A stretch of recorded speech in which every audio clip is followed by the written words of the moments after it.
Good. Well, thank you everyone for joining us for the Fall Humanities Lecture, and our title for tonight is Hard Launch: Getting Serious About Work, Love, and Play. And I said you didn't need to come, or you shouldn't come, if you totally understood young adulthood or those various components of life, which means if you guys are here, you guys have something to figure it out. So welcome. First thing, order of business. Let's find some seats for everybody. So if there are empty seats anywhere, can you kind of scan them? And then feel free, don't let like the fire marshal hear me say this, but go ahead and like sit on the steps. There's room here if you wanna sit. Good. Good. Yeah.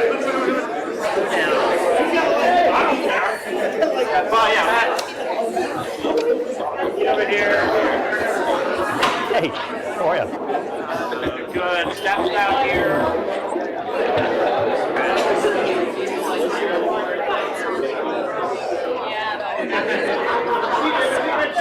Good. All right, gang. Well, let's get started here.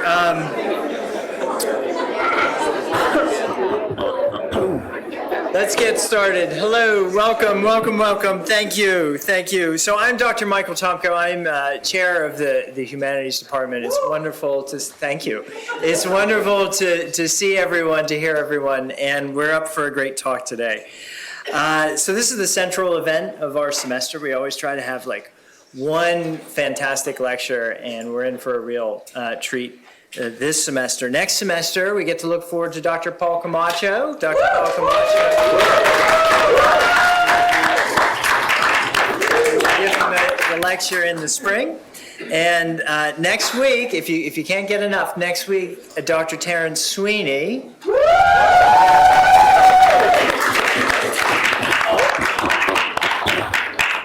Who's leading his own cheer over here. And I think, ironically, the lecture is going to be titled, Learning to Love Someone Other Than Yourself. So that's the Augustine lecture for this semester. Let me just highlight a few elements that are unique to our event tonight. First of all, we promise we're going to get you out of here in time. So this is running from 7 to 8:30. We will be done at 8:30. So you'll have a chance to go. Just a heads up for you guys who are new to like the lecture format. We'll go for about 35-40 minutes, and then have question and answer afterwards.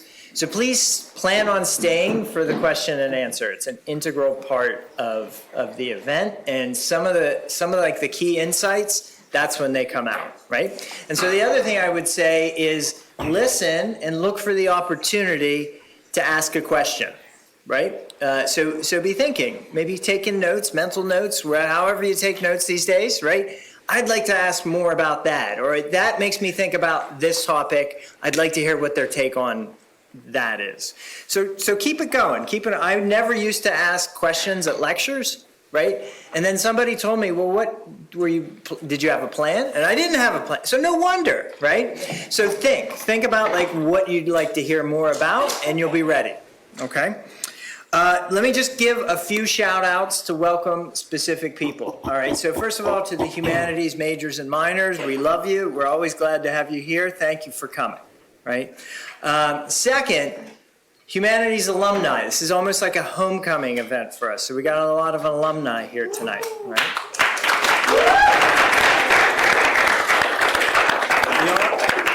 The Honors Good, True, and Beautiful cohort. The Honors Shaping Life initiative, right? So give it up for our honors people.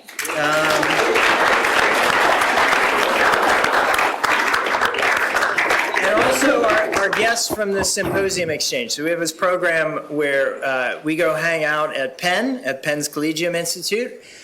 We go hang out at Eastern's Templeton's Honors College, and then they come out and hang out with us. And we usually have food, too. So we're happy to have them here with us tonight as well. Before I introduce Dr. Moreland and Dr. Smith, one last reminder, there are refreshments afterwards, so there's a lot of good cookies, things like that. So please, we'll adjourn afterwards to the atrium in Driscoll here. And the other cool thing is there's a book you can buy. So there's QR codes out there. There it is, the Young Adult Playbook. So if you intend to be a young adult at some point, you need this book. So $19, there's a QR code to scan, and you can get yourself a copy. All right. Let me just say a few words. A lot of you already know Dr. Moreland and Dr. Smith, and it's quite easy to introduce them in one sense. Dr. Moreland is a professor of humanities, and she's the Anne Quinn Welsh Endowed Chair and Director of the Villanova Honors Program. Dr. Smith was a professor of humanities and the Anne Quinn Welsh Endowed Chair and Director of the Villanova Honors Program. He is now a professor and Dean of Arts and Sciences at Catholic University of America. And I want to say just two basic things about them. John Henry Newman described two principles operative in higher education, right, that structure our institutions. There's the university principle, which drives us to kind of generate new knowledge. This is what the researchers and the scholars do. And they are both really accomplished researchers and scholars, right? Dr. Smith has a book on Aristotle. Dr. Moreland has a book on Aquinas. If you can sit down and read Aristotle and Aquinas and write a book that helps people understand Aristotle and Aquinas, that's pretty awesome, right? So they are great thinkers. They put a lot of hard work. They're very intelligent people, gifted with natural intelligence, and then brought it to bear on really important topics. But Newman also talks about the college principle, right? And this is what he says about this. Within a university, there's a college, and college is about, this is his quote, the formation of character, intellectual and moral, for the cultivation of the mind, for the improvement of the individual. Right? And that college principle is about building us up, right? Building us up as individuals, but doing it in a way that brings us together around that which is most good, true, and beautiful. So building us up as people and then building us up as communities. And they've dedicated their lives and they've brought their wisdom, their scholarship, their research to that project of knowledge that makes us better and makes us more. So all those groups that I identified you with, the humanities major and minor, these honors initiatives, if you had an experience in those programs in which you read something, discussed something, and said that hits on something I need, right? That discovers in me something I want and something I want to be. After the talk, thank Dr. Moreland and Dr. Smith, right? They have built up those programs. They've dedicated a large portion of their lives to making sure we have an opportunity to come together, to study together in a way that's going to change and transform us. That's a real gift within the higher education realm today, and it's what's made them leaders in the higher education realm, and they've made both CUA and Villanova places that stand out for that approach to higher learning. So I'm grateful for their friendship. I'm grateful to have called them colleagues over the years. And I'm grateful for this book, and I'm grateful for the talk they're going to give. So, Dr. Moreland, Dr. Smith, hard launch, getting serious about work, love, and play.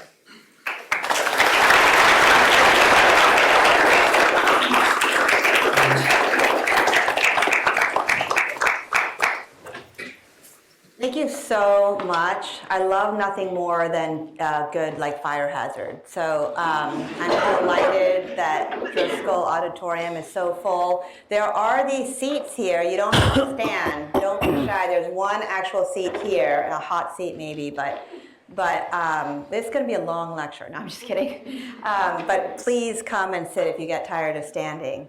So I can speak for Dr. Smith in saying that we're absolutely delighted to be here. This book was a labor of love. It emerges out of decades of listening to students like you, listening to some of you, because there are students in this room who helped us write this book, whose words are in here. We're convinced that you deserve more from the campus and culture than you've been receiving. We want to help you unlock your deepest desires, put those desires in the driver's seat, and move your fears to the trunk. We want you to be happy. And so this book deals with 3 building blocks of a flourishing adult life, a life well lived: work, leisure, and relationships. We're going to talk about leisure tonight, but we'll touch on work and relationships. But tonight's focus is going to be on one of the building blocks of the book. So meet Meredith. Meredith arrived to Villanova having killed it in high school. But she wanted to rise to the top here. So she studied, she joined all the right clubs, she joined a sorority. By sophomore year, she was really busy, but she was still lonely. Things don't feel so great inside, but she ignores it. By senior year, she has a job lined up. She has leadership positions in these extracurricular activities. On the outside, things look amazing. But she finally admits to herself that she feels trapped. Whenever she's sitting around not doing anything, she feels this overwhelming sense of guilt. In the shaping class, she's told to celebrate the Sabbath. But all she feels on Sundays are the Sunday scaries. Meredith is launching hard into life. But free time has become wasted time. Tonight, this is such a corny line, but I have to deliver it. We're going to soft launch leisure. I thought I was going to do better with that. So students are trapped in the 3 building blocks of a life well lived. You want meaningful work, but you don't know how to find it. You want to relax, but free time feels like wasted time. And you want romance, but a lot of you are lonely instead. Tonight we'll focus on leisure, and we want to liberate your free time so that it's no longer wasted.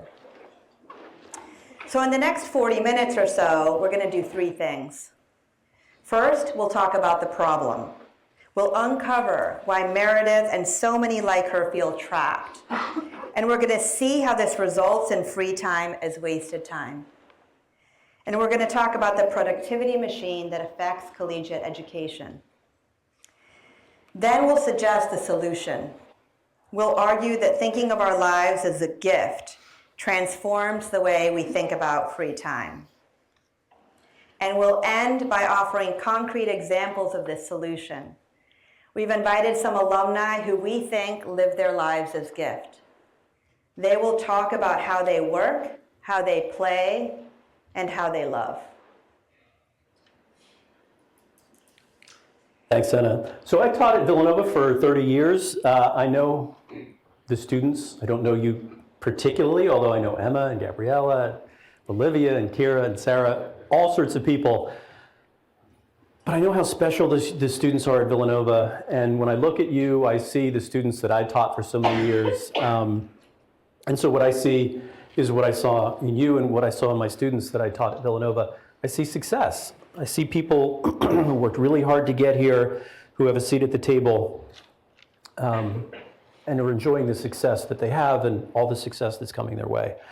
But I also see, because I talk to so many students here and in other places, what you could call a shadow side of success. I see successful people often trapped in what we could call the productivity machine. What that means is, in ways large and small, you have this intense drive to stay productive in every dimension of your life. In school, in finding internships, in building resumes, crafting your own personal brand, finding the right activities, leadership, networking. But many of you feel like Meredith. What does the productivity machine actually produce? Two things that seem opposed. One is that it produces certain outcomes. It gets you into Villanova, it gets you your first job, maybe it gets your second job and your first promotion, and so on. That's what makes the productivity machine attractive. On the other hand, it also produces a sense of futility, a sense of being trapped. It seems to rob us of agency, therefore, even as it promises us power over our future. Tonight we're going to talk about free time, about what Anna has talked about as leisure. But the way we think about free time is heavily influenced by the way we think about this demand for productivity. So I'd like to talk about these in tandem. And so a couple basic social science statistics. All studies show that your generation works harder than any cohort in the United States over the last 100 years of measurement.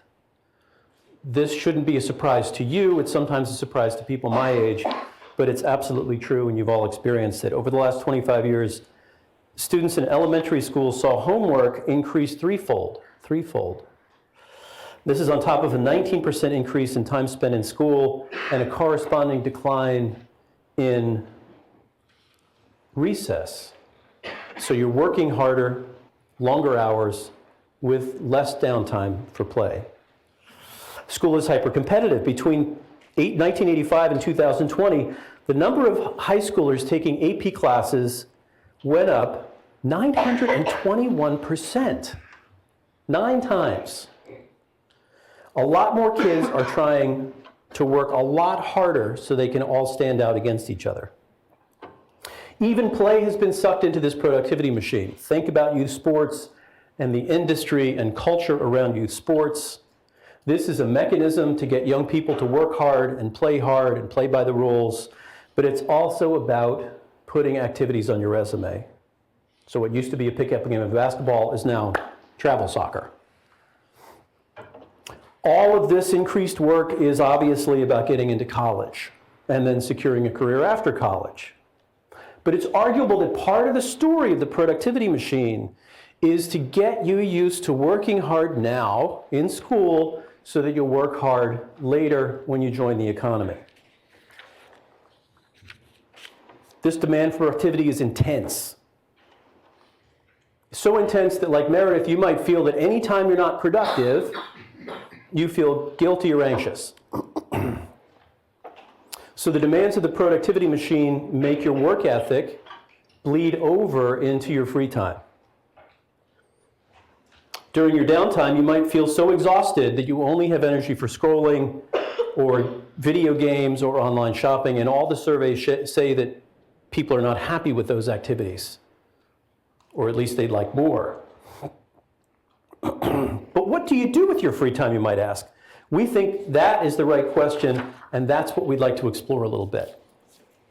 So we've talked about how the productivity machine makes you feel trapped, and now we're going to drill down into seeing how this affects your leisure time. But we have to go to the internet for that. So take out your phones.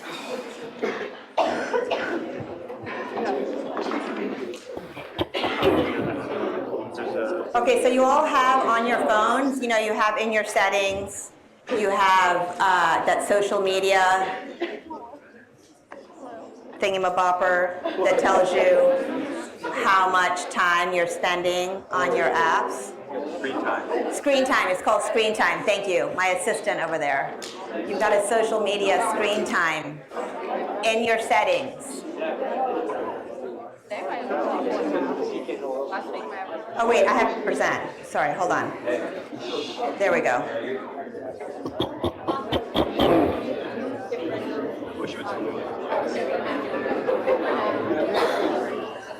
Yeah, I'm definitely.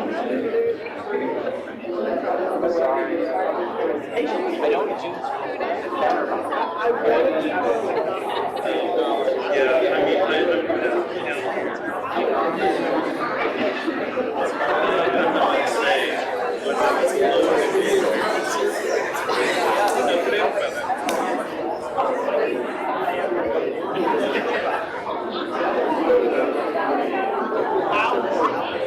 Okay, I think we have a pretty good sample.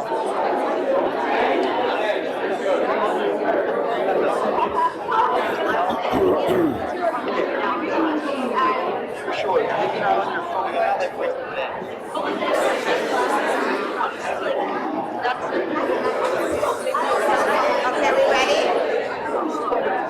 I think this is pretty good. I think the message is clear. All right, the message is clear. 3 times. How many? What just happened? Okay. Well, that's okay. Yeah, just So we're all right. So 3. You spend an average. A lot of you, 83% of you, spend 3 or more hours a day on your phone. Oh, carajo. Sorry. No. Yes. What app do you spend the most time on?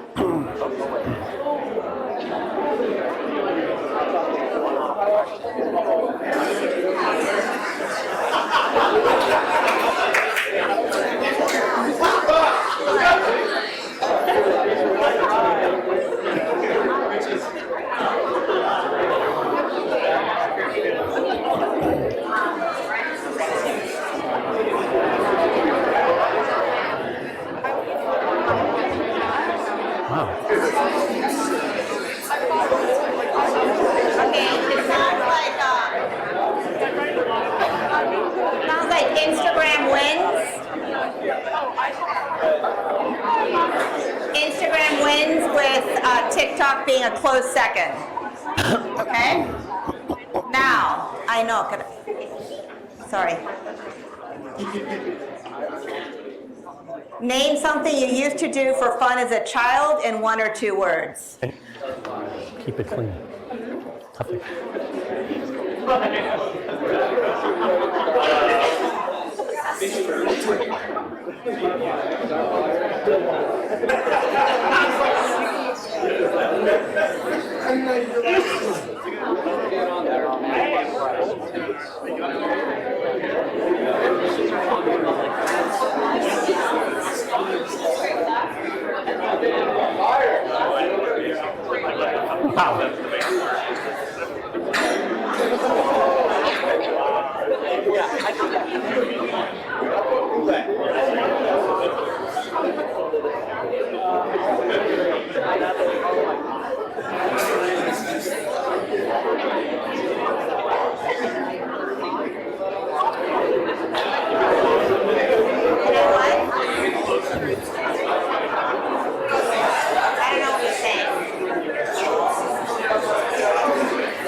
I know that I can do it online. I don't know how to do that. So I'm just doing it like an old person does it.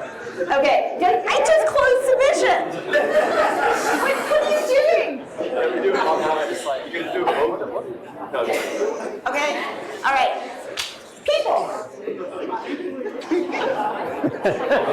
They're playing. All right, so you get it next. Okay. I don't know how to close submission. All right, stop. Why is nobody stopping? Okay, all right. All right, folks, you get a sense. All right, I'm handing it over to Tom. I can't control this crowd. I mean, isn't this entirely appropriate? You had fun playing and you're playing. I mean, that's actually really great.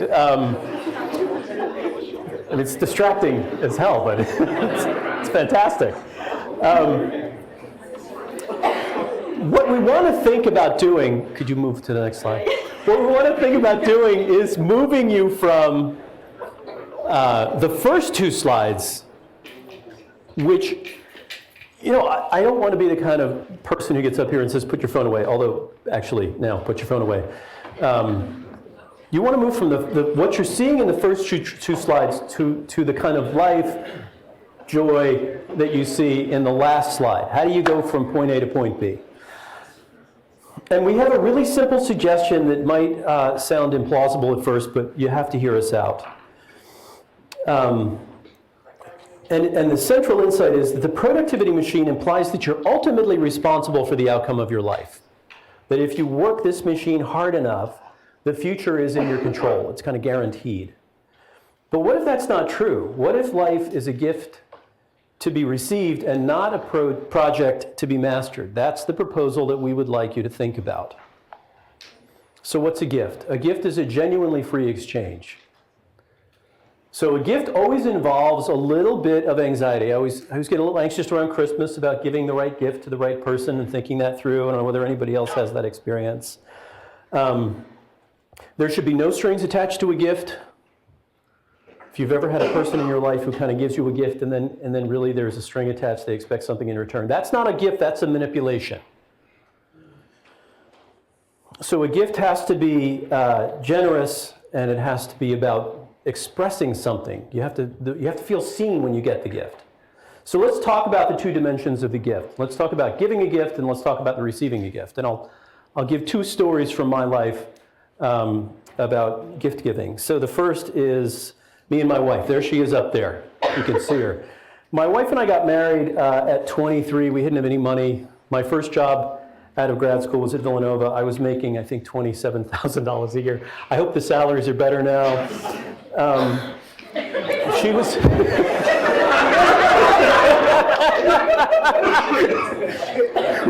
Maybe they are, maybe they aren't.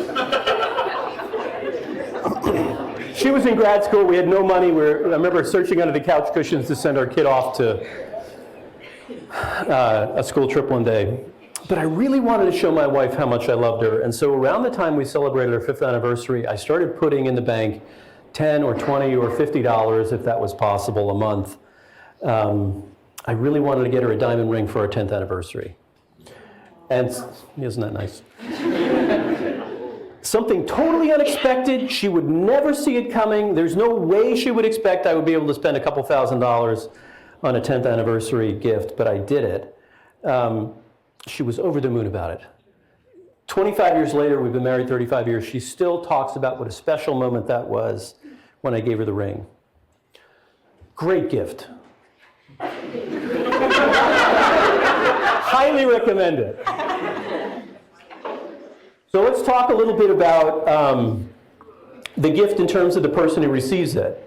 Because a gift fails if it's not received in the right way. Even if it's offered in a spirit of generosity and thoughtfulness, it has to be received in the right way for this exchange to work. And I want to talk about this a little bit. So let's say you spend all week getting just the right shirt for your roommate for her birthday, and the next day it's in a pile on the floor. Like, that's a fail. So it's not just a matter of saying thank you, it's a matter of making yourself available to what the gift represents, the affection and thought that went behind the gift. And that means you have to be open to receiving the world graciously, because so much of the world is like this. It comes in from outside in ways that you didn't ask for, in ways that are extra or surplus. This is why when you get a gift, sometimes you say, oh, you didn't have to do that, that wasn't necessary. Right! It wasn't necessary, but you did it anyway. I'm going to tell you a story that gets at gift as well received and as a fail. I'm going to tell a story about my wife's grandmother, Edith, passed away about 10 years ago. Great lady, really hard life, but she was always open to life as a gift. I'll tell you the story. So when Edith turned around 80, she started going to the senior center. This is a true story. It's almost too good to be true, but it's actually a true story. She started going to the senior center, and it was kind of like an adult daycare for old people. And one day she came home from the senior center with like 20 boxes of stuff. She had soaps and lotions and clothing and hand towels and bath bombs and soap. Boxes of tissues. It was just amazing.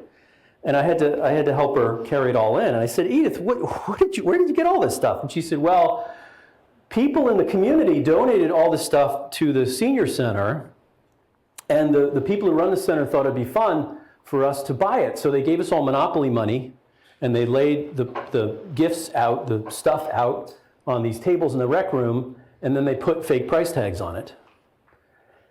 And all the residents looked at the price tags and said, "That's too expensive. I don't want any of this stuff."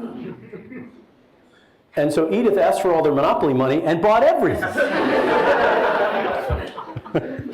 Came up with all this stuff. So be like Edith, not like these other people. These other people only saw prices of things that were free. Can you imagine saying that it was too expensive, I'm not going to spend my Monopoly money, and then giving the Monopoly money away to somebody else? Like, you're missing the whole point of this activity. I love that story because it's really about the consequences of making yourself available for life conceived as a gift and closing yourself off for receiving those things in life which are free. Swings and play and fun, right? All these things that come from outside that you didn't have anything to do with, you just accept it and enjoy it. Only one person in that room saw that she had to make herself available to gift, Edith. Each of our lives is like this. Each of our lives is constantly in the position of receiving what the world offers and that we didn't make. And it's up to us to make ourselves available to that fact of life. That is actually more realistic than the sense that everything is up to me, that I have to produce and produce and produce to keep all this going. That's not true. If you took a week off, I have news for you. Nothing would happen. The world would roll along and nobody would notice. Except maybe your mom. It's like, how come you're not going to class? Come to class, by the way. Yeah. Well, okay, I won't say anything. If you've all read the book of Genesis in ACS, and the heart of that story is the creation story. God made the world, he worked for 6 days, and on the seventh he rested. It's a story that explicitly ties, as we've been talking about, the relationship of work to rest, the relationship of work to play, the relationship of work to free time. And the central part of that story is you are not responsible for the basic conditions of existence. Everything that you have in life came from outside, that was in a way that was given to you. I think this is the ultimate reason why the productivity machine makes you feel trapped, because it tells you this lie that you are ultimately responsible, that everything depends on you, and it exerts this relentless pressure on you to perform, therefore. On the other hand, if you're like Edith and you feel like life is a gift, you can just graciously accept it. This doesn't mean that you don't have to work, as we're going to hear. But it's a different way of approaching the fundamentals of life. So let's unpack this response to gift by talking about leisure. And this central animating question that we want you to pay attention to, as Anna goes into the next part of the talk, is, are you spending your free time in a way that makes yourself available to everything that life is offering you? Everything. So we're asking you to think about leisure in the exact opposite way than we normally think about it. We normally think about leisure as what's left over after I've tackled my to-do list. And then, in general, it's time wasted. I think some of that time, at least on Instagram, is wasted. So what have we thought of leisure instead as a central focal point of living, rather than what's left over? What would this look like? So Rabbi Abraham Heschel fled Poland in 1938. 3 of his sisters and his mother died in the Holocaust. In 1951, he writes a book called The Sabbath. Some of you read this in some of your classes, both in humanities and in honors. So he writes, the Sabbaths are our great cathedrals. Here, the goal is not to have, but to be. Not to own, but to give. Not to control, but to share. Not to subdue, but to be in accord. Walter Brueggemann, who's a retired Hebrew studies scholar, He says this about the Sabbath. It's about the refusal to let one's life be defined by production and consumption and the endless pursuit of private well-being. But what would it look like to have leisure time where the goal is not to own, but to be, not to control, but to give, and not to subdue, but to share?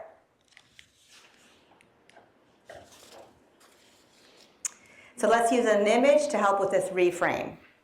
Think of leisure as your own personal garden. In this image, you're the gardener. You've been freely given this garden to cultivate, to enjoy, to love. The garden is a free gift. So remember what it's like to be a good receiver of gifts, as Dr. Smith said. You have to cultivate the garden, you have to open yourself up to it, and it'll become a place where you become yourself. You do stuff that refreshes you, that nourishes you. You're going to turn a weeded patch of land into a garden. Gardening isn't always fun. There's weeding and tilling and fertilizing. You have to deal with pests, deer, rabbits who gobble up all your efforts. And the fruits of your labor will be unexpected. Some plants are going to take root and multiply. Others are going to wilt and die. The success of the garden isn't entirely up to you. But the surprises are part of the fun. In the end, it's going to be worth the work and the patience and the perseverance. Your leisure garden doesn't just benefit you. The calmness and the centeredness that you cultivate is going to affect everyone around you. All gardens start with a plan. Step one is to build a fence. This is crucial, crucial, crucial, so pay attention. It's crucial to build a fence around your free time. Set aside little Sabbaths that protect you from predators. Take stock of your typical day. What time do you set aside as free time? Time that won't be gobbled up by other obligations. What are your weekends like? Your garden should be a phone-free zone because your phone is a super predator. It's ready to gobble up all of your free time if you let it. 3 hours a day is a long time. Delete social media, at least during your protected time. Those apps that promise you to limit you to X number of minutes a day, they are designed to fail. Delete, delete, delete. Phones are super predators because social media seeps into real life. This is where it gets really pernicious. There's a competitive environment on this campus of friend groups. You compete for the attention of friends. The commodification of swiping, the danger of getting swiped left is always there. A lot of you feel perpetually swiped to the left in real life. Other predators. Your to-do list, your color-coded schedule, or even your procrastination practices. Studying. Studying is a huge predator. A lot of you have let studying gobble up all of your time. And when you're not studying, you feel guilty. Except that what does studying look like? It looks like a lot of phone breaks. So keep the phone. The phone is a predator not just of your free time. The phone is a predator of your work time. So for some of you, a part-time job is going to be a predator. Why? Because it's a lot easier to take that extra shift at your part-time job than it is to make yourself vulnerable to try to build a social life. Putting a fence around your garden and weeding out bad phone habits is step number one. Protect your free time. Step number two is to plant seeds. When it comes to planting seeds, I saw a lot of seeds there on that third slide. It's like the slide was bursting with seeds. You used to have great leisure activities as children. Notice that these seeds were gifts from your childhood. Create your seed packets by remembering what you did for fun as a kid. You've got leisure practices that are lying dormant within you. They're ready to be planted again. Planting those seeds takes time, though. Learn when you're most apt to start a new exercise regime. Schedule time with friends. The key is to focus on something you want to do for its own sake, not to be more productive, not to impress anyone. Remember that the goal is not to own, but to be. Not to control, but to give. Not to subdue, but to share. Step 3.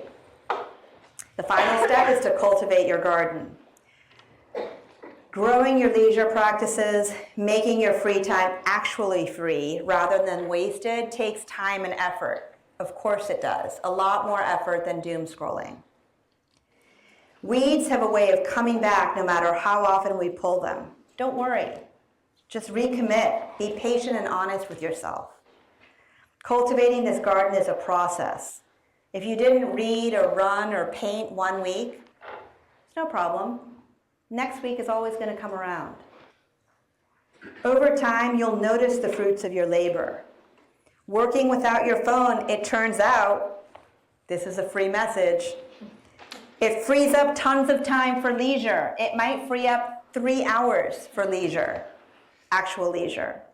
So the phone isn't just a predator for your leisure garden. I already said that. Let me just say it again. It gobbles up your study time. It helps not to go it alone. Find friends who will commit to this. Set up regular times when you do something other than the college party scene. I have a lot to say about that, but I'll save it. Growing this garden is a cooperative venture. You partner with the weather, the dirt, and the plants themselves. It's not an exercise in control. It's an exercise mostly in delight, sometimes, of course, in frustration. If you spend the rest of this year committing to your leisure garden, the flowers will blossom this spring. So here's what one student says after building his leisure garden. This is a student from Shaping an Adult Life. I used to have all of the social media apps, Snap, Insta, TikTok, Twitter, which didn't serve the purpose that I told myself they did. Now I see leisure as a critical part of existence. Instead of only watching a hockey game if I have time, or grabbing a meal with friends if it fits my schedule, I block those times off from work and truly connect with what I'm doing. Now that I'm off social media, this is amplified. I don't do things to hang out with people or take pictures because I want to post about it to make others jealous or think I'm cool or make them laugh. Now I do things for the enjoyment of them. I don't get quite as frustrated with myself when I take the time to watch football with friends on Sunday. We've talked about 3 basic things tonight. The problem, how the productivity machine has fed you a myth about your life, that if you accept its terms, that you'll have control over your future, but that it leaves you feeling trapped. The response, we invited you to think about life as a gift and to be enjoyed, to be loved, to be grateful for, rather than a project to impose power upon. And then we put flesh on this. What does it look like to live out this kind of response in your free time? We think it's like a garden. In our experience, this approach works. But don't take our word for it. We invited a few alums who are going to share their experience with this way of seeing and being. And first, Olivia.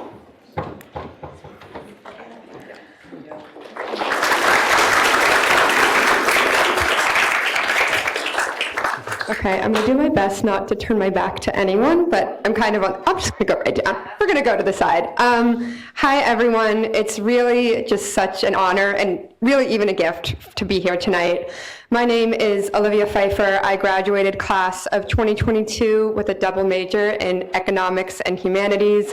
And these two up here were some of the greatest gifts of my own education. And I would like to share with you a little bit about my initial approach to work and how things have changed and how I am where I am today. So I was 100% a Meredith. I was doing all the right things, I was following the routine, and I wasn't necessarily asking myself why, right? We fall into it, it's comfortable, it's hard, but it's easy in a way, because we come to Villanova, we do the majors that we're supposed to, we join the clubs, and it feels right. And I didn't even realize that this wasn't something I wanted to be doing. I was like, oh, this is great. Of course I'm supposed to be doing all of this. And my junior year, I had an internship in New York City, and I'm fortunate it ended in a full-time job offer, right? And it was like, oh my gosh, wow, it's this really prestigious financial litigation consulting firm. You've done it, right? You have achieved what you were supposed to with the productivity machine. I worked and I played and whatever I did to get there. And it was like, oh my gosh, all of this paid off for something. And I really did not want to take the job. I did not like what I was doing at all, and there's nothing wrong with that, but that wasn't my passion. And so I was sitting here, my senior year fall, I was sitting and shaping with Dr. Moreland, and I was like, oh my gosh, I've reached where the productivity machine told me I was supposed to get to, and I don't know what to do. And it's really because of lectures like this, because of the Shaping Initiative, which if you have the opportunity to take it, I cannot encourage it enough, that I was able to realize that this was not what I wanted. And that was really vulnerable. And that was incredibly, incredibly difficult for me to do, to recognize that this wasn't what I was looking for. And I actually turned down the job offer, and my parents were like, what the hell? My friends who I was gonna live with in New York were like, really? It seemed like the wrong choice to make. But I knew that that's what I didn't want to pursue, and it was only because I turned down that offer that I then was able to open myself up to the role that I eventually got. I now work in corporate sustainability in Philadelphia, a city I did not think I was going to live in, and a job that I could not have imagined doing if I had not been, and courage almost feels silly to say here, but to be courageous, to say no, to cultivate the gardens, and to really question. And so I say this to all of you tonight, whether you're a senior who's already accepted your job offer and you're like, wait, maybe it's the wrong thing, or if you're a freshman and you're just starting out, or maybe you're an alumni, like, you can always take the time to contemplate and go back into this. And I have friends now in my post-grad life who never had this opportunity to sit in this sort of lecture hall and ask, and they're just asking these questions for the first time, and I'm like, well, I have a book for you, which is great. So definitely take advantage of it, but I also know that I can't speak to everything, so I'd like to pass it over to Brian to talk about leisure.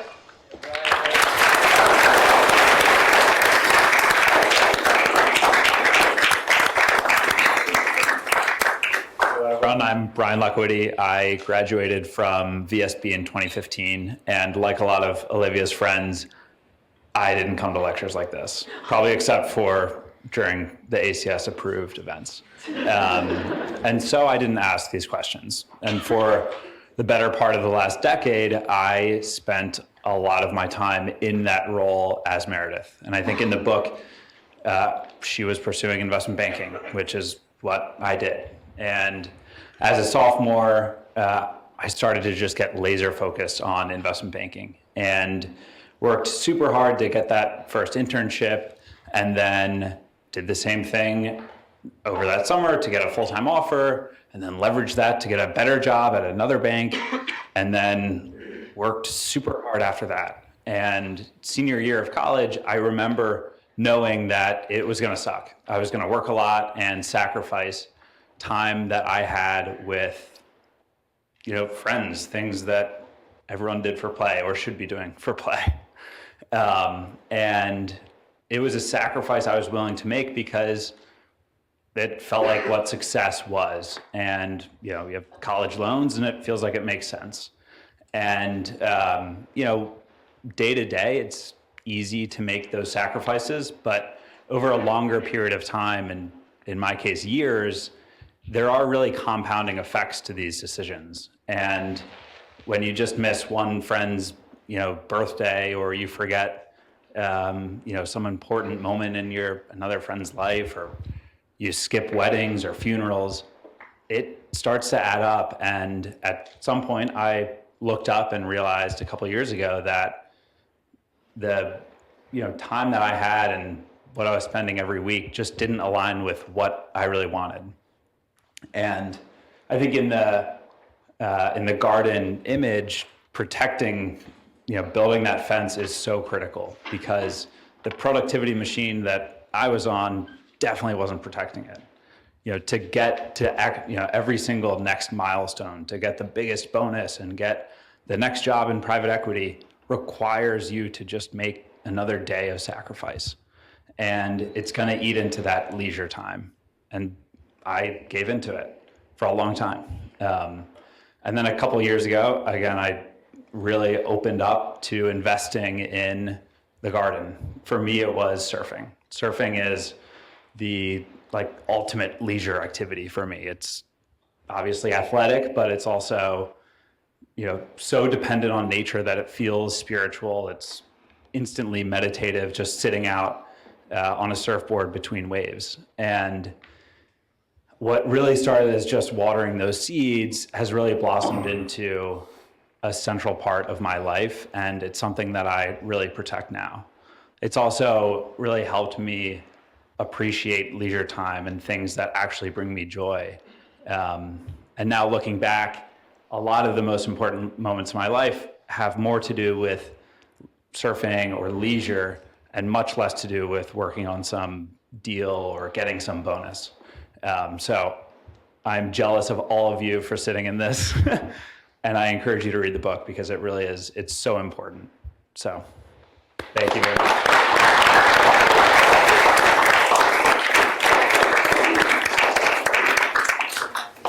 Hi, everyone. You should have warned me you were going to put a picture of my son and my husband up, because now I'm going to cry. I think it's because it's ironic that I'm talking about love. My first humanities class was the problem of love.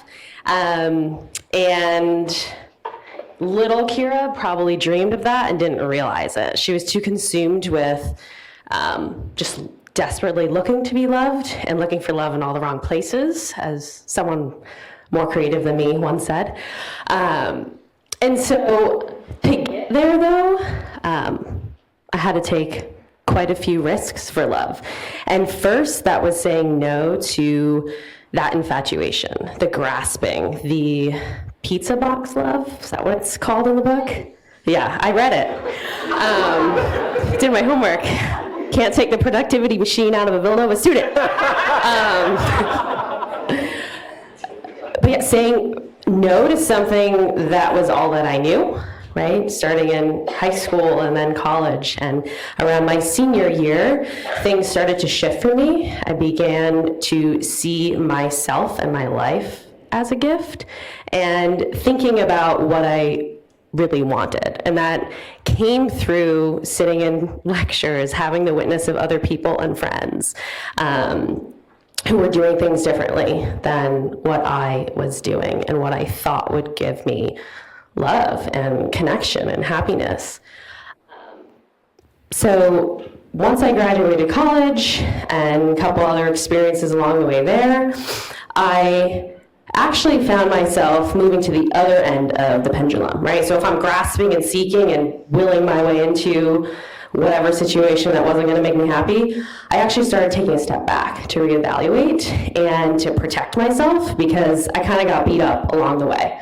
And so I found myself in this place of longing, and I was restless, and I had a lot more healthier boundaries and a number of things, and I began to realize I have to open myself up to love if I am going to take that next step. I was questioning what vocation I might be called to, whether that might be a religious life or marriage. But I couldn't think my way into doing it. I actually had to do it, right? We're all really good at ideas and talking about it and writing about it and meditating on it, but to do it is really scary.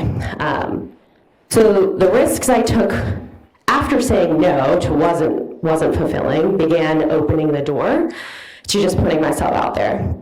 And there's two people, I should say, that I really should thank who really set me up to receive the gift of my husband. One gentleman that I met in my year of service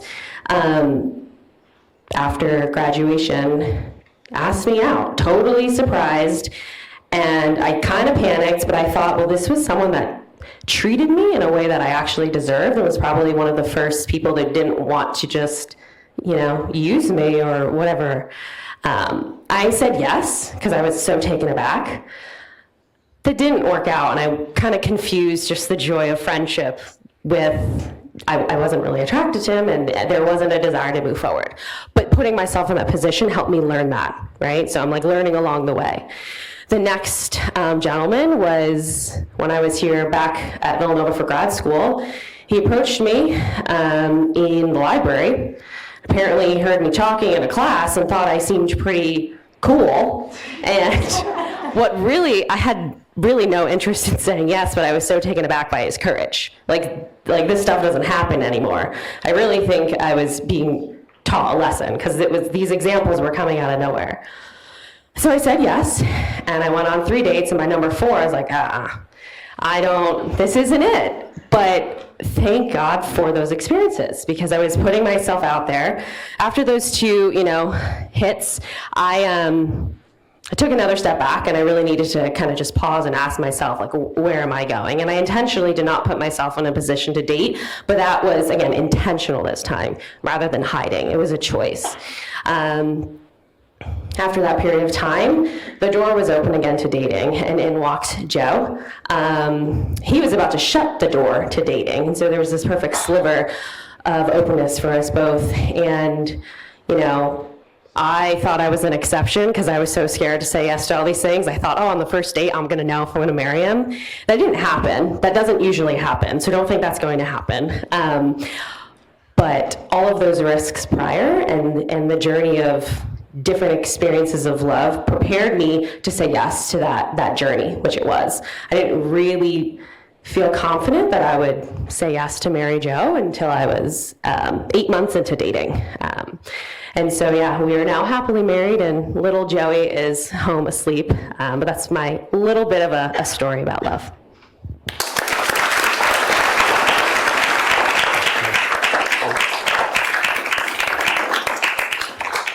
The floor is open. We have 2 mics. I don't know if you need mics. Need mics? We'll see. You need mics? Try it without it.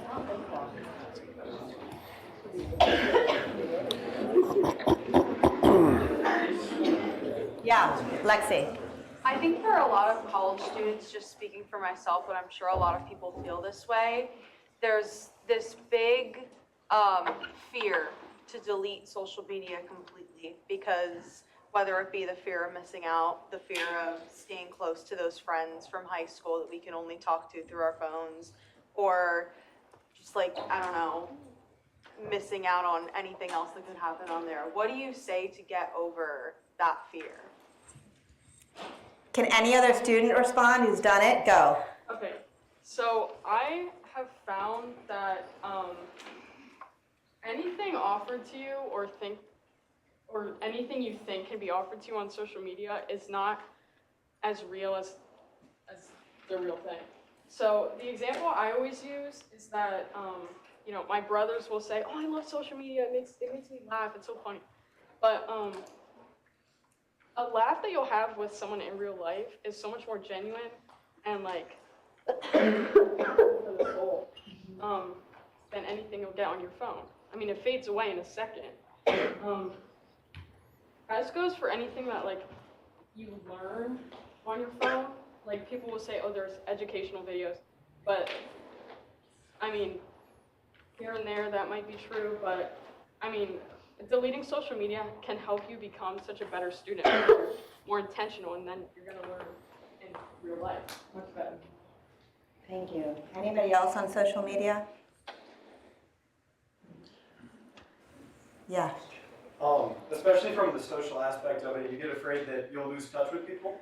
Yeah. But you'll notice that if someone doesn't talk to you outside of social media, they're not someone that had that important of a role in your life in the first place. Mm-hmm. And that if they are someone that is really integral to your life, you'll make the efforts to meet in real life anyway. Thank you. The fear is real. I remember sitting in one of Dr. Moreland's shaping classes, and we were talking about the phone, and somebody said something like this, and one of the students said, "People will think I'm dead." Like they were afraid that their mother would think they were dead. The therapy around anxiety and fear actually is not to avoid it. It's to face it and face it slowly. If you're afraid of heights, you don't go to the top of the building, you go to the the first step and the second step and the third step. And so maybe if that initial step is too much of the leading, maybe turning off notifications. I turned off notifications 6 months ago. I think my usage went down an hour a day because it was constantly pinging me to pick up the phone. And I did because I have a relationship to it. And then maybe you say, okay, TikTok, Instagram, pick one, or something. And it's partly what you're kind of most plagued by, I think. More questions, comments? Yes, Eddie.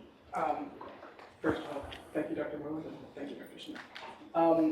The idea of being receptive to the idea of life being a gift is great for head knowledge, I think, but, and speaking for myself, to make heart knowledge is very difficult. You'll leave me like, well, I don't know how to do that. So what internal dispositions would you say are critical to accepting that and really internalizing it? Great question.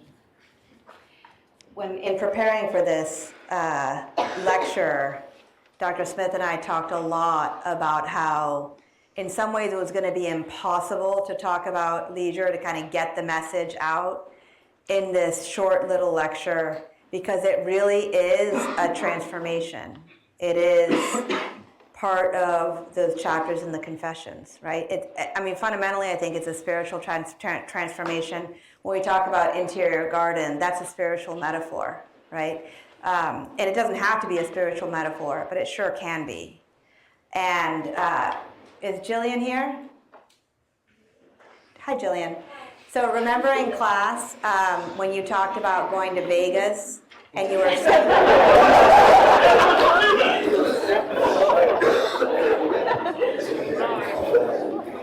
and you were so stressed with all the preparations and you were all like, you were just a mess, but then you, on the plane, decided, you looked out, right, and it was beautiful, and you decided, oh my gosh, this is such a gift that I get to go to Vegas with like my 500 closest friends from Villanova. It's such a gift, and that interior shift changed the whole thing. It changed your week for her.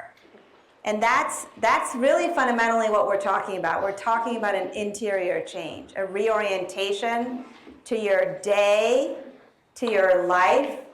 But the interior change is absolutely, this is another thing we were talking about, is absolutely connected to what you do. So if you delete social media, if you start cultivating those habits, those actions end up having an effect in your interior life.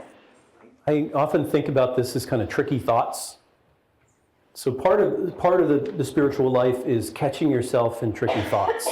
Tricky thoughts that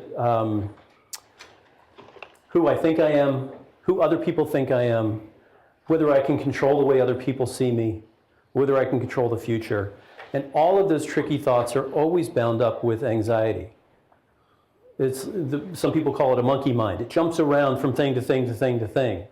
And anything it lands on, it kind of ruins by making you upset about it. And so one way of just doing something different is to identify the tricky thought that is plaguing you, right? So you're initially, you're not mastering the thought, you're just identifying it. And then I think the reason why I think the response to this attempt to control is so powerful, I had a faculty member in grad school who said, the opposite of love is not hate, the opposite of love is power, because love is the consistent desire to give the other what is good for them, as opposed to getting the other into your control.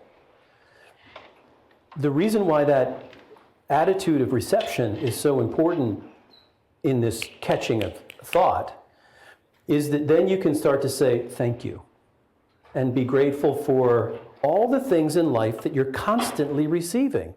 Food and friendship and air and earth and I know this sounds corny, but actually that's really at the heart of it. We're constantly receiving things that we didn't make. The ground on which we stand, the air that we breathe. And so catching yourself in tricky thoughts and starting to practice this, I'm grateful for that, I'm grateful for that, I'm grateful for that. That is transformational.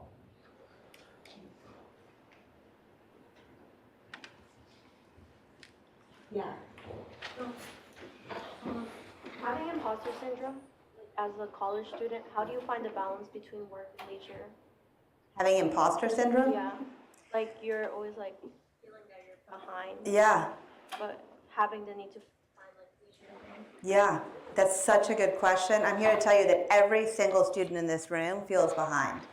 It's like the refrain of a Villanova life. And the problem is that the imposter syndrome graduates with you. So it's not, if you let yourself feel that imposter syndrome now, and it's really, it's totally understandable. I think I might have stopped having imposter syndrome when I turned 50, which is not a happy thought. I mean, I was slow at getting over the imposter syndrome. But part of the reason I think Villanova students feel so behind all the time is that you're just doing too much. So of course you're going to feel behind, because you have to be superhuman to keep the schedules that you all keep. And I don't know why you're keeping those schedules. I really don't. But the imposter syndrome question, I think, also goes back to the interior piece, where you want to be able to build that inner self-confidence and to sort of grow in touch with your gifts, that then you can stand confidently in those, and then that imposter syndrome kind of falls away. Yeah, I would just add there's sort of maybe 3 layers that I would think about. Who I think I am, and is that accurate? Is who I think I am who I really am? Because there's a difference, I think. Who do other people think I am? That's a whole different layer. But then the tricky one is, what do I think other people think I am? That's imposter syndrome. Notice it's not what other people actually think. It's what you think they think. And often that's a false story that you're telling yourself. And the only cure for that story actually is to get to know somebody and love them in a way that allows you to share what's really true in what they think of you. And part of your unfolding is having another person see you and correct the story you have about yourself. That's the cure for imposter syndrome, I think. Yeah. How do we keep from getting like the need to prioritize leisure? Like keep it from turning into just another thing that's pressure, that's kind of powering the productivity machine. So this week, my students and I talked about this exact thing. It's a really good question. How do you not make these leisure activities like one more thing for your to-do list? I actually think that your to-do list speaks to your values. It expresses your values as a human being. And so if you want to place a value on leisure activities, you should put them on your to-do list. And maybe it'll crowd some other things out. So I'm totally for adding those in. Color code them, go crazy, but put them in there. Yeah.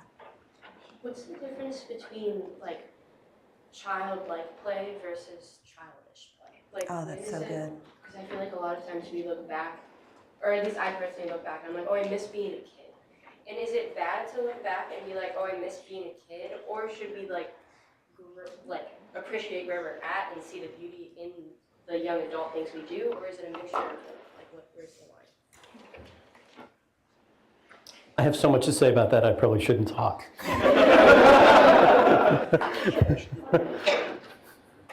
I don't know if I should step in. Okay, so I think we clearly think it's important to recover childhood activities. I spent a lot of time putting those Pull Everywhere slides together. We spent a Pull Everywhere slide on it. I do think that especially for this generation, you had these great things. You're so creative. There's just so many things that Villanova students did and used to do that have been crowded out by the productivity machine that are worth recovering. I think childish activities are, going out to Kelly's, curating, taking the photos, curating the photos, making yourself look better, posting the photos, liking the other photos. That's a part-time job, but it's also childish. Yeah, I mean, I'll go back to Edith. Edith was such a great woman. She had a really hard life. I won't tell you all the struggles she had, really serious struggles. But she had a child joy about her. And this was the funny thing about her. She met her struggles like an adult. She put her head down and got through them. She was always patient and kind with everybody she met. But she returned to this kind of basic innocence. If you spend time around children, this is why I'm so crazy excited about grandchildren. I have older, my friends are like, oh my God, he's talking about grandchildren again. I so want that again in my life because they're just open to the world in a way that's just radical and generous. We should be like that as we're adults. Don't be my 14-year-old son. Sorry. Shoot! I'm going to send the family group chat I did. The filter is back on. In Tomas's defense, every time I see him, he grunts hello. It's great. Yeah, AJ. So I read the book, amazing book, everyone's got to buy it. So in the love section, you talk about like hooking up and opting out. I sure do. The opting out section, it's mostly related to like anxiety and protecting oneself. I have kind of a bizarre question. So like within Gen Z, there's a lot of people, there's like a startling number of people who actually hate the opposite sex. And I'm reminded of the incel phenomenon. Yeah. Of like this social media community of men who like hate women and view them as like parasitic and whatever. And like, it's interesting because it ties in with social media as like a leisure activity. So I'm curious, like, your view of like how people enmeshed in views like that can like, how they can relate to love or be it like escape from that kind of, those ways of thinking.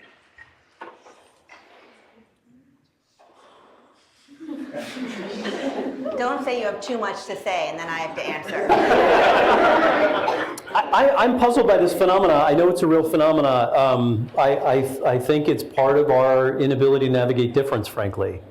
And maybe this goes back to gift. I mean, the fact that the world is out there and massively different than I am means that I have to be receptive to all kinds of differences of sex, differences of race and gender. And if you're not comfortable with your kind of, I'll call it vulnerability, this sort of making yourself available to the world as it is, if you're deeply self-protective, which I think is part of our cultural pathology, you get wrapped up in these kinds of pathologies. And I think that it is a pathology. I don't know what else to say about it. Sorry.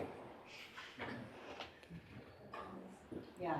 I just had like a two-part question about leisure. So as college students, like when it comes to certain leisure activities that like maybe we would do as kids, sometimes they can be kind of expensive. Mm-hmm. And when they're not expensive, like reading a book, for example, they can be like so closely related to our academic work that they're not really enjoyable. Yeah. So how can we kind of navigate those two problems? Anybody have non-expensive childhood activities you could do?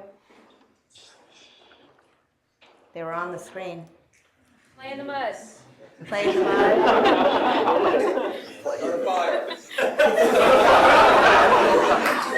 That's Ted, right? Walk through nature. Take a walk. Walks are great. Walks are totally free. Games, cards, Painting. go to a microbrewery. I mean, that's not free, but I mean, no, but I have a son who he and his friends like to go to they just sample new beers. I mean, that's kind of fun.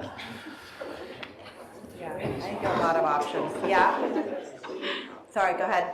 So you mentioned that this whole transformation. I'm sorry. People that are working internally when not doing external forces. Yeah. So how do you recommend we even start thinking ourselves as human beings and not machines when our parents, our Yep. schools, and even our professors expect us to act like machines? Yeah. Yeah.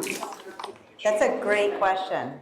And that's a really hard question to answer. I mean, one of the things that you got to notice after you ask that question is, right? All of the support, all of what you see around you that maybe you're afraid to connect with because of the term set by the machine, which is it's all up to me. And if I'm struggling, it must be there's something wrong with me. What we see when we talk to young people like you is everybody is struggling.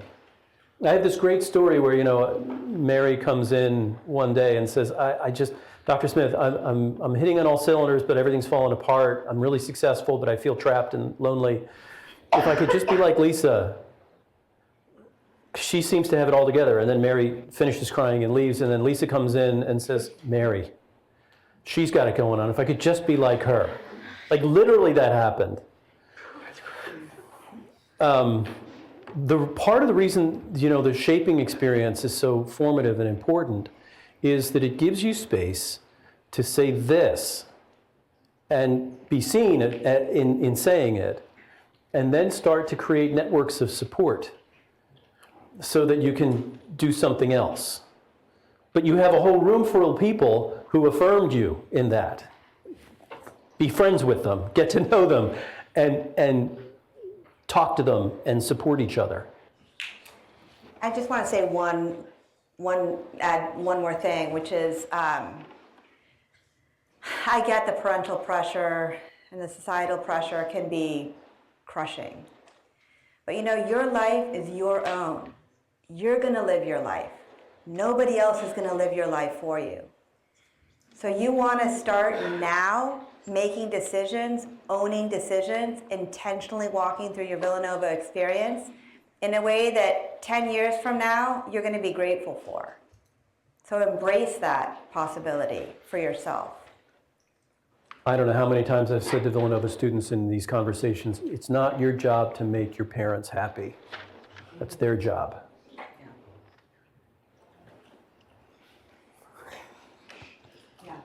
You mentioned we should try to cut out the predators from our time.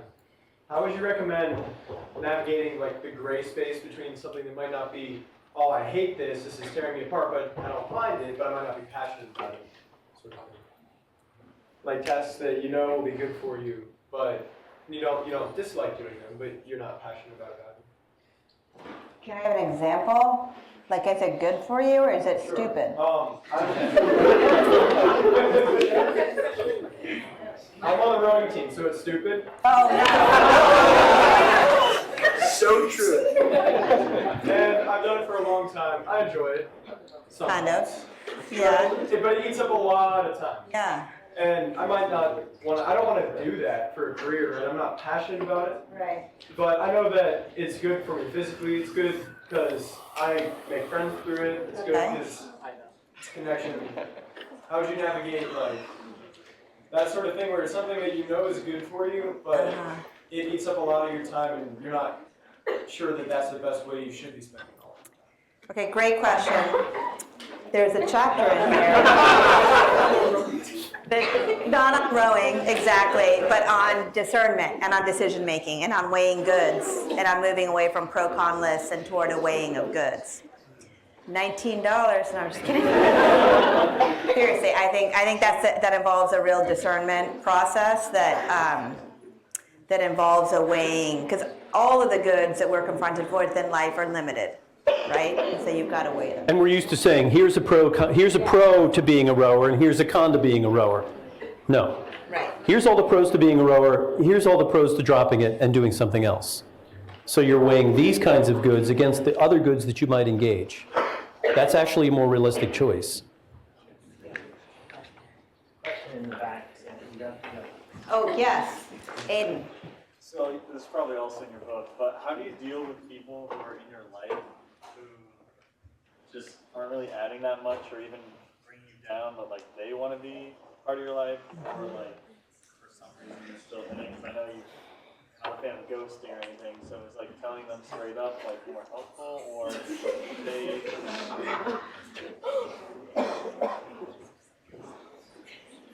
Do you have a boundary thing? Yeah, this is a really good question. Some of it has to do with maintenance of boundaries. So this is in the book too. We invite you to think about boundary issues as you being a house, and some people you kind of want to keep on the street and keep walking, and some people you want to invite on your porch, and then other people you invite in your living room, and you're like, well, this isn't working out. How do I get them back on the street? And some of this has to do with kind of erecting clear boundaries, and which isn't easy because you want to always be kind to people, right? So this is why we say like never ghost, never ghost. But magically having things to do when they suggest getting together is not terrible. You know, placing constraints on the relationship so that you reach the kind of relationship that you can have with this person. This is one of the things that took me a long time to realize. I was like, everybody has to be my best friend or I don't want to talk to them anymore. There's all sorts of different kinds of friends. There's friends you go to a microbrewery with, and there's friends you go to a baseball game with, and there's friends that you stay up all night talking about the meaning of life with, right? So figuring out who this person is and working kindly to the kind of relationship that you want to construct, and then keeping other parts of your life bounded from them so they're not in. I don't know what else, I mean, there are different ways to do that, but I think that's probably the way to go.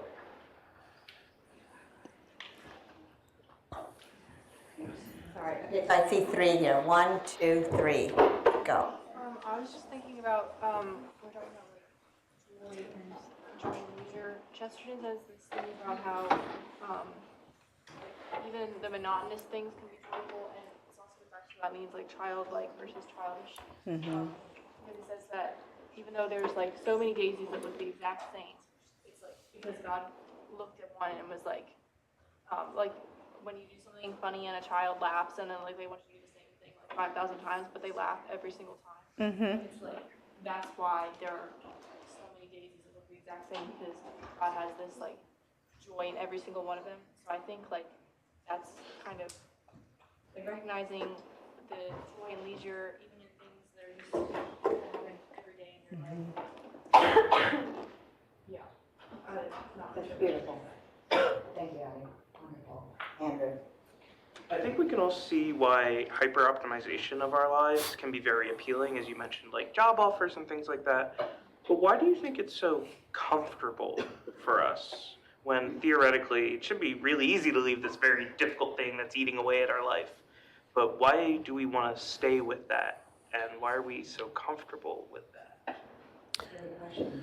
You know, when we first started talking about this lecture a couple weeks ago, it was a totally different lecture. We were going to talk about risk and chaos. And the central point of the lecture was going to be that we have a really hard time in this culture managing risk, taking risks, understanding what a real risk is. I mean, Kira talked in a really compelling way about how much courage is involved in love, because love is involved with risk. There's a strange way in which, you know, there's this really good book, I can't remember the name of it, but it goes into how Wall Street goes onto college campuses. And, you know, I am not denigrating bankers. Like, if you're in VSB and you want to do it, great. But one of the things that people from financial firms come and do is say, this is the safest choice for you. It's a guarantee. It's a slam dunk. And so in the face of all the chaos in your life, all the policing that you get from your parents, the student loans that are crushing down on your head, the chaos of the market, who knows what skills are going to be needed 10 years from now, this is your slam dunk. They're playing to anxiety, and they're offering you this risk minimization package. Why should you take that? Why not risk something else? That's deeply uncomfortable to admit, that it's about risk minimization sometimes. Dating is like this too. The productivity machine tells you that if you fall head over heels in love tomorrow, all your plans might go out the window. That's what it means to fall in love head over heels. That's why it's called head over heels, because everything's upside down. When I was in college, I fell in love 6 times a day, walking across campus.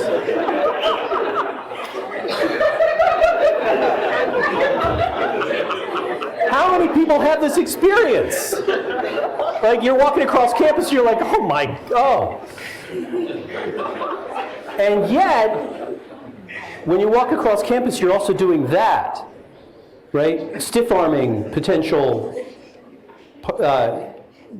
dates, even though you fell in love with them, because you don't want to take the risk. It's not imaginable.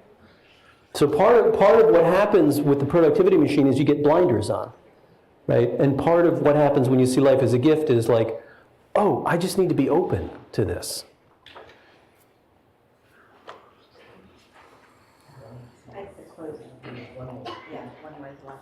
I think on that note of risk, that there's something involved with not knowing how to wait for the fruit in the garden to actually grow. Yeah. So what sort of disposition, I guess, do you recommend in also adopting an attitude of patience to not seeing the fruit immediately and just giving up those things that may eventually bear something for you?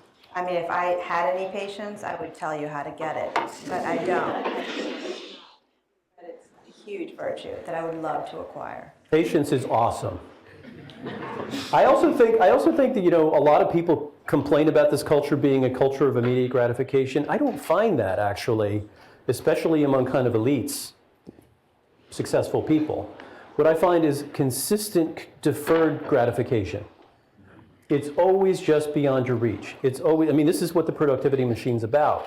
You can control the terms of your future. So at some point in the future, you will be happy. And so part of the attitude of life as a gift is it's available right now. Thank you all. You've been a really great audience.